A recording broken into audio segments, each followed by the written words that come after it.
So what happens on this whole nuclear option? It's really the Hail Mary pass. The RealClearPolitics co-founder Tom Bevan. The argument against doing that, I think, as Mitch McConnell has said, Tom, very often, is that be careful what you wish for. Democrats, when they eventually, and they will, control this body, will do the same thing. Others in the party, the Republican Party, said, well, it started with Harry Reid doing this. We built on this. They are going to do this once they get a majority, so we might as well do it first. What's the sentiment that's building, you think?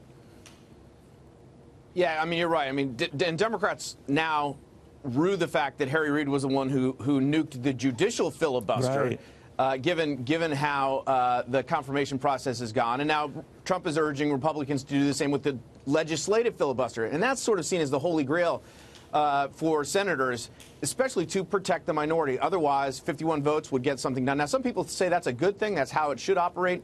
But most senators feel like the legislative filibuster is something that shouldn't be touched. And we've already seen Lamar Alexander, Orrin Hatch, Jeff Flake, and others say they're not going to vote in favor of this. So it is not going to happen.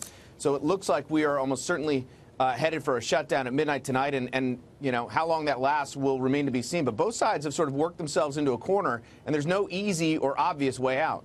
You know, it could conceivably last a while, right? I mean, they're far apart on this, and so there's no sense that this would have any draconian effect. I mean, any shutdown is generally not advisable, but it would be a partial shutdown. 75% of the government would continue running. It's very early on in a new Congress that spills over into a new Congress before it would have any measurable impact anyway politically. So I'm wondering if there's no such thing as a good time to do something like this, but I guess both parties figure they can roll the dice and just see this happen.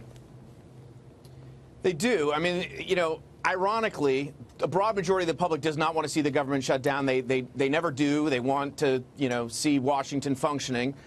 So it's about a 2-to-1 or 3-to-1, depending on the poll, loser for Republicans to shut down the government or to have the government shut down. And then the polls show that most people are going to blame Republicans more than Democrats by anywhere from 10 to 12 points. So Republicans look to be on the losing end of this. You know, but that said, to your point, you know, Donald Trump has said, look, I invite the shutdown. I'll take credit for it because border security is that important. And likewise, Nancy Pelosi and Chuck Schumer, their base is making them hold solid on this. They're not going to give an inch or a penny. And so both sides are really dug in, and it could last for a long, long time. All right, Tom, thank you very, very much. Tom Bevan.